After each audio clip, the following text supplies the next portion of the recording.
Historia de Gervasio. Gervasio. Hola, soy Gervasio y esta es mi historia. Yo nací en Mongolia, y me criaron dos perros, me crié como ellos, y me convertí en un salvaje. Me llaman el salvaje de Hacienda, bueno, en verdad mucho salvaje, pero en verdad. Soy pobre, pido debajo del colegio franciscanas. Y un día, una vieja simpática, con mirada sospechosa llamada Sor Templaria me acogió en su centro de autistas, y me dijo que yo era uno más de su gran familia y me uní a ellos. Me sentí muy a gusto y además me daban sopa gratis y cobijo, mejor que en el cobijo de pobres donde yo antes estaba aún. Me acuerdo de mi amigo del centro, se llamaba Pepe, era un mendigo que había nacido en África, me contaba que él de pequeñito cazaba leones con su lanza afilada por piedras. Pero cuando se hizo más mayor, decidió venirse en patera a España con sus amigos. Su travesía fue bastante difícil, me contaba muchas historias. Aún me acuerdo cuando llegó a la costa con su taparrabos y me dijo que es que, yo estaba un poco borracho, pero creo que me dijo, ¿tú tener whisky? Y yo le dije que no, pero me dijo que la llevaba en la mano, y entonces me di cuenta de que si la llevaba en la mano y le invité a un trago ya no me acuerdo de más. Al día siguiente nos despertamos en el centro de alcohólicos y a partir de ahí nos hicimos íntimos borrachos. De repente me di cuenta que la vieja simpática se había dormido con mi historia y yo, como un buen ciudadano que ayuda a las viejecitas, la desperté porque era una falta de educación que se hubiera quedado dormida escuchando mi historia, y me vino a la cabeza la historia de un amigo indígena, que vivía en un continente donde había mucho oro y plata. Se llamaba Titi.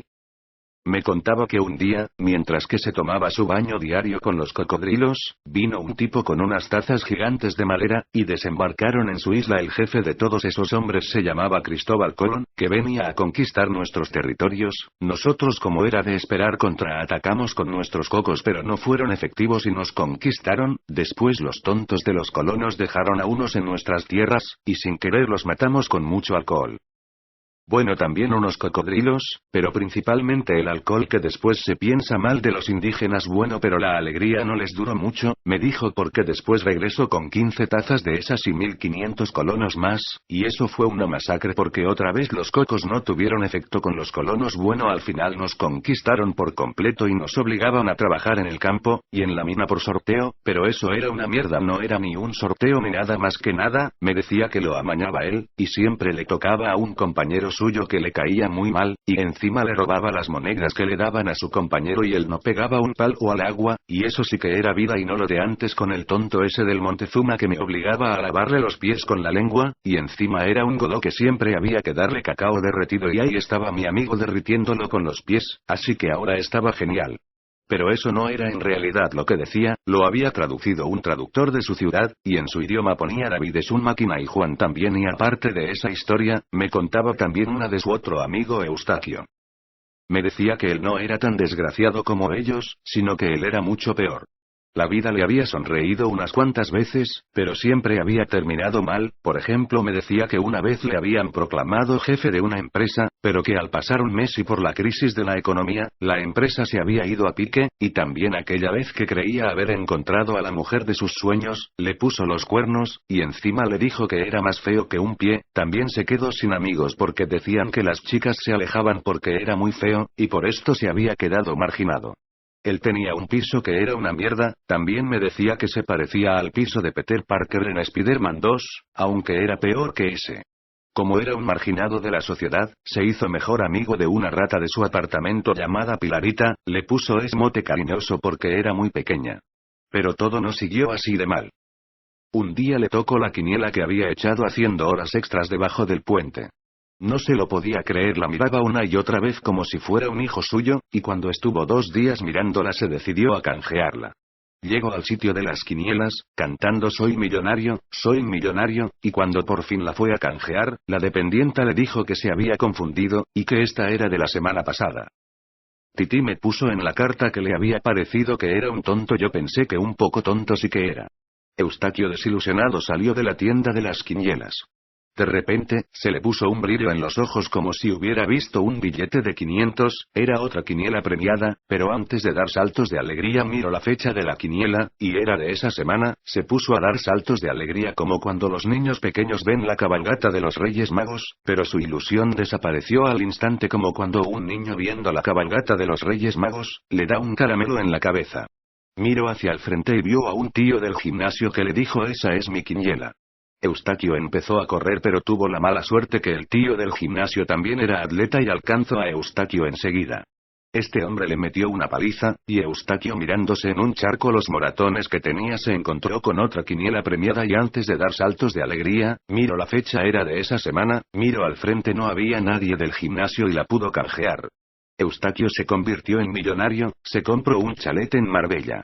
Al tiempo se unió a una mafia rusa y la policía le pilló traficando con droga. Me dijo que le habían metido en la cárcel y que allí le habían puesto el mote, creo que era, así. El Solitario. Me decía que era muy respetado, pero yo no me lo creo mucho, tenía pinta de ser un pichón que le robaban la merienda, pero eso no lo sé porque nunca voy a poder conocerlo. Tenía ganas de timarle para que me invitara a unas rondas. De repente vi que de la primera hoja de la carta salía otra y que contaba otra historia de un amigo suyo azteca que se vino a España a estudiar. Y leí su historia. Se llamaba Osvaldo y su jefe por su ciudad le puso Machu Picchu, y esta es su historia. De pequeño, él y su familia eran pobres, no tenían nada, y vivían vagando por México. Su padre era cantante, pero como bien le decían cuando era pequeño, no tenía futuro. Un día decidió irse a España a estudiar, con 13 años, vino con un amigo suyo Jin-san, un amigo suyo que era chino, pero era huérfano y lo acogió una familia en México. Los dos vinieron a España, en un gran barco, en el que se colaron. El barco era de Abu Dhabi, un multimillonario de Arabia Saudí. Cuando llegaron a España empezaron a pedir en la calle, hacían malabarismos para que les dieran algo, consiguieron dinero para ir a un colegio, que más que colegio era un chábola, pero bueno es para lo que les daba con el dinero que habían ganado. Después del colegio fueron a buscar trabajo en el circo y les cogieron como malabaristas, allí ganaron mucho dinero. Un día decidieron volver a México con la familia de Osvaldo, pero allí había mucha pobreza y mucha guerra y volvieron a España, siguieron en el circo ganando mucho dinero, se compraron una mansión gigante, y un Porsche cada uno, eran las personas más ricas del mundo, el circo era una buena profesión. Crearon un circo privado pero no iba nadie y perdieron mucho dinero, entonces tuvieron que volver a pedir en la calle, dormían bajo los puentes, querían ser más ricos de lo que eran y se quedaron pobres. Como dice el refrán, la avaricia rompe el saco. No tenían nada ni a nadie y decidieron irse a Estados Unidos, era un gran país, y había mucho dinero allí. Se hicieron amigos de un hombre muy alto que se llamaba Kobe Bryant, y por su altura, se inventaron un juego, el baloncesto. Entonces con este invento se hicieron millonarios, y crearon el primer equipo de baloncesto, Los Ángeles Lakers, y ficharon a Kobe Bryant, con esto volvieron a la buena vida. Los Lakers lo ganaron todo en el baloncesto. Osvaldo mandó dinero a su familia y salieron de la pobreza. Osvaldo ya se hizo viejo y se metió a cura, pero era una misa distinta, en ella contaban chistes sobre la religión y cantaban canciones, y fue más gente a la iglesia, así se creó la religión en América. Osvaldo era una persona muy importante allí y muy querida. Su amigo, Jin-san, murió y Osvaldo se quedó con su dinero y el cuerpo de Jin-san lo tiró al mar. Osvaldo se hizo muy avaricioso, lo quería todo para él. Más tarde, se creó el fútbol y el baloncesto dejó de tener beneficios, y casi no lo veía nadie, el fútbol se hizo el principal deporte.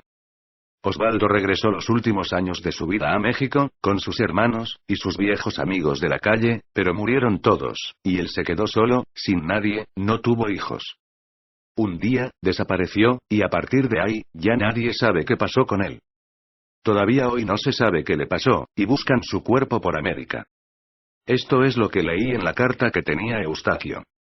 Y bueno, aquí termina mi historia y la de algunos amigos míos, espero que le haya gustado. Conté historias de otros amigos míos porque mi vida no ha dado más de sí, y ya no tenía más cosas que decir. Eso sí, nunca me olvidaré de Pep, me ayudó mucho y le quería como a un hermano.